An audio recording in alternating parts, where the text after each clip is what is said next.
வணக்கம் ஃப்ரெண்ட்ஸ், எல்லாரும் நல்லா இருக்கிறீங்களா? நானும் நல்லா இருக்கிறேன்.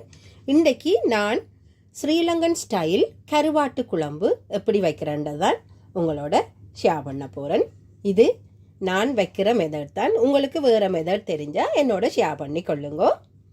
வாங்க வீடியோக்குள்ளே போகலாம். இந்த கருவாட்டு குழம்பு வைக்கிறதுக்கு நான் இதில் ஒரு 400 கிராம் கருவாடு எடுத்து வடிவாக சுடுதண்ணியில் ஊற விட்டு அந்த மண்ணெல்லாம் போக 4-5 தடவை வடிவாக அலசி எடுத்து வச்சிருக்கிறேன். நல்ல சதைப்பிடிப்பான நல்ல கருவாடு தான் எடுத்து வச்சிருக்கிறேன். வாங்கோ இப்போ இந்த குழம்பு எப்படி செய்கிறதுன்னு பார்க்கலாம்.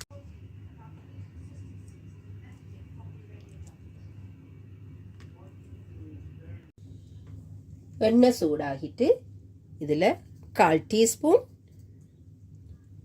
கடுகு,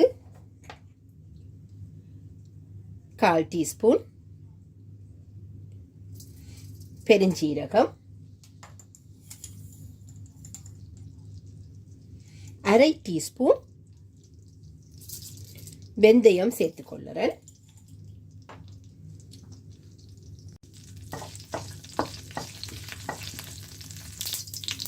ரெண்டு பெரிய வெங்காயம், 2 to 3 பச்சை மிளகாய் சேர்த்துக்கொள்ளுறேன்.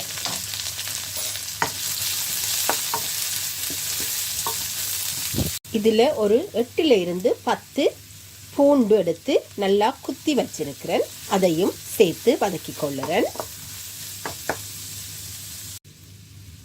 இதோட தேவையான அளவு கறிவேப்பிலையும் சேர்த்துக்கொள்ளுறேன்.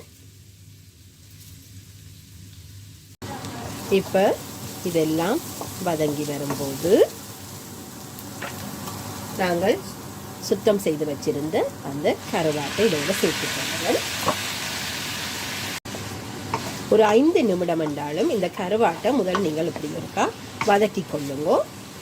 இடையில தேவையான அளவு உப்பு சேர்த்து கொள்ளுவோம். கணக்க போட வேண்டாம், கருவாட்டிலையும் உப்பு இருக்கும். 1/4 டீஸ்பூன் மஞ்சள் தூள்,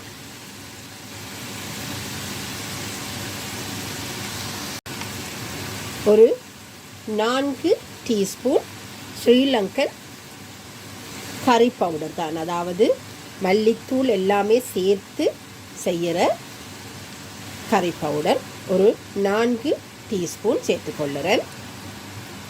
இது ஒருக்கா பிரட்டி கொள்ளுவோம். லோ ஃப்ளேமிலேயே வைத்து செய்து கொள்ளுங்கோ. ஆக எரிந்து போகாமல் இருக்க வேணும். அப்போ தான் எங்களுக்கு அந்த கருவாட்டு வாசனையோட நல்ல சுவையான அளவில் இந்த கருவாட்டு குழம்பு கிடைக்கும். இப்போ இதோட நான் ஒரு 2 டீஸ்பூன் சரக்கு தூள்னு சொல்லுவோம் ஸ்ரீலங்காவில். இதுன்ற செய்முறை நான் வேறு ஒரு வீடியோவில் உங்களுக்கு போடுறேன். இந்த சரக்கு தூள் இதை நான் சேர்க்கிறதுக்கு காரணம் என்னென்னா, ஒன்று கறி திக்கா வரும். இதுக்கு நீங்கள் உருளைக்கிழங்கு போட தேவையில்லை, தனியாக கருவாடையே செய்து முடிக்கலாம். ஆனால் அதே நேரம் நல்ல திக்காவும் கறி வரும். அதுக்காகத்தான் நான் இந்த சரக்கு தூளையும் இதோட சேர்த்துக்கொள்ளுறேன். உடம்புக்கு அது நல்ல சத்தையும் கொடுக்கக்கூடிய ஒரு தூள். அதால தான் இதை நான் போட்டுக்கொள்ளுறேன். இந்த கறிக்கு தேவையான அளவு தண்ணீர் சேர்த்துக்கொள்ளுறேன். தண்ணியை அளவாக சேர்த்துக்கொள்ளுங்கோ. ஏனெண்டா நாங்கள் இதோட புளிக்கரைசலும் விட வேணும், தேங்காய் பாலும் விட வேணும். அப்போ தண்ணியை அளவாக விட்டால் தான் எங்களுக்கு கொஞ்சம் திக்காக இந்த கறி கிடைக்கும். பாருங்கோ, இந்த கருவாடு ஓரளவு மூழ்கிற மாதிரி மட்டும்தான் தண்ணி விட்டிருக்கிறேன் நான். இதை இப்போ கொஞ்ச நேரம் மூடி அவித்து கொள்ளுவோம். இப்போ கரைத்து வைத்திருந்த பழப்புளி கரைசலை நான் இதில் சேர்க்கிறேன்.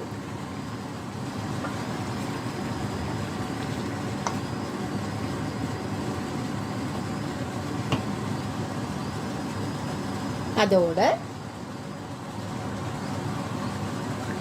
ஒரு 2 கொதி வந்த உடனே நான் இப்போ இதை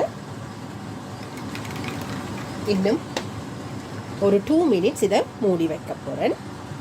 இப்போ 1/2 கப் தேங்காய் பால் நான் இதில் சேர்க்கிறேன். இது நல்ல திக்கான முதல் பால் தான் நான் இதில் சேர்த்துக்கொள்ளுறேன்.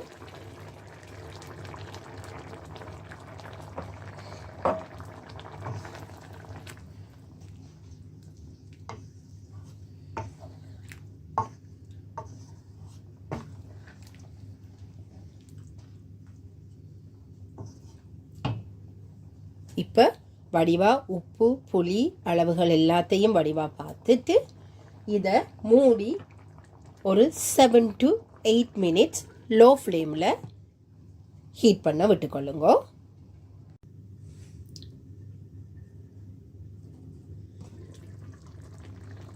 பாருங்க, நல்லா எண்ணெய் பிறந்து நல்ல வடிவாக எங்களோட கருவாட்டு குழம்பு கொதிச்சு கொண்டு இருக்குது. இது நீங்கள் இன்னும் வற்ற விட்டு இறக்க வேணுமெண்டா இறக்கி கொள்ளலாம். பாருங்க, நல்ல வடிவாக கருவாடு கரையாமலே நல்ல வடிவாக வந்துடும். சில கருவாடு வந்து பதம் சரியில்லைன்னு சொன்னால் அவை காய விட்ட முறை சரியில்லையண்டா அது கரைந்து விடும். இது கரையாமல் நல்லா அப்படியே துண்டுகளாக இருக்குது.